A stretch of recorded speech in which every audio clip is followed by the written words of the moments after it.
could all agree that anime villains are some of the most wild people in all of fiction. They're out here committing war crimes, mass murder, and psychological torture like it's a damn 9 to 5. But how many of them would actually survive in the real world? Today we're finding out which anime criminals would get caught immediately, which ones would slide for a bit, and which menace to society would the FBI be crying in the group chat over. Buggy D Clown. Buggy D Clown is the type of criminal who should have been caught before the anime even started. He's loud, broke, and has a little bounty on his head. And don't get me wrong, it's not no top tier war criminal bounty. It's more like the Walmart Jack Sparrow with a bounty count. Not sure I deserve that. It was she. Well, within the first 24 hours in the real world, he gets caught locking at a Florida gas station immediately. Buggy must be a character in GTA 6 because he gets caught trying to rob a Waffle House with a cannonball. Eventually, after Buggy D Clown gets his crusty ass thrown into maximum security prison, I can break these cuffs. You can't break those cuffs. he somehow escapes.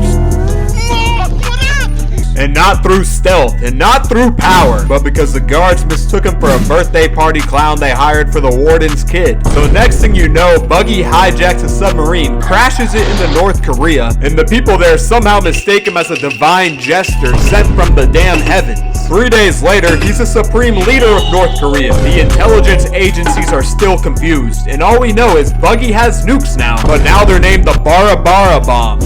Orochimaru. Orochimaru is an anime version of how many war crimes can I commit before breakfast. Illegal experiments on children, check. Mass assassination plots, check. Kidnapping gifted minors for personal gain, check, check, check. And bro's not even trying to hide it. Bro be flexing it like it's on his damn resume. My man built an evil laboratory in the middle of his village.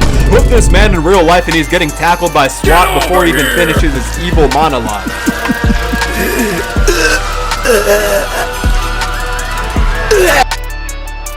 He would be FBI's most wanted, and number 2 would be a distant second. But here's the worst part. Even after he gets caught, you already know he's gonna get transferred to some shady private facility. And somehow still end up as a guest speaker at Harvard Medical. But let's say somehow we do lock down Orochimaru in max security. Next thing you know, his cellmate disappeared. There's a hole in the wall. And guard reports just say, subject seen around the campus hissing. This crusty, dusty, slimy snake is already halfway to Switzerland before the alarm even went off. And now he's just angry and looking for a new body. Switzerland, I'm sorry, but you are cooked. Light Yagami! Light Yagami is without a doubt one of the smartest anime criminals of all time. Top of his class and a master strategist. You know a character's smart when he hits an evil laugh while talking to himself.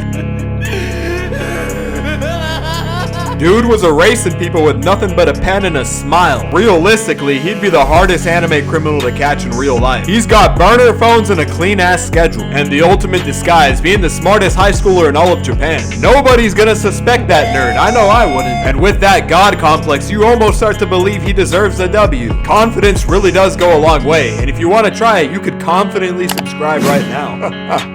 Light isn't just outsmarting the police. He's 5 moves ahead playing evil chess while they're stuck playing Clue. But then, all of that genius gets thrown out the window the second Light decides to start talking to himself on live stream. Yes, you heard me, live stream. As soon as my man Kira saw that live streams were popping, you know he couldn't miss out on the Kira subathon. Light really all about the glory. And it goes down just like this. Light goes live to subtly flex his power. And that boy Light got really into it. He hit a full monologue, villain laugh and everything. And bro didn't even know his camera was on the whole time.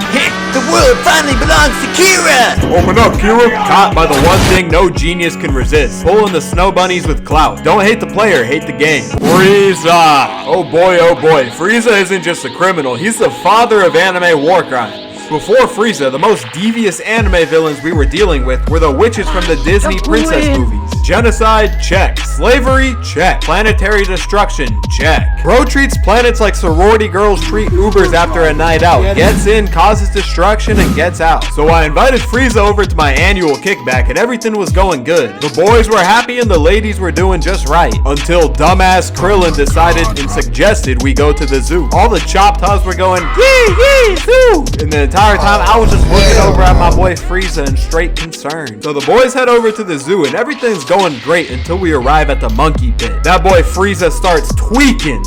You monkey!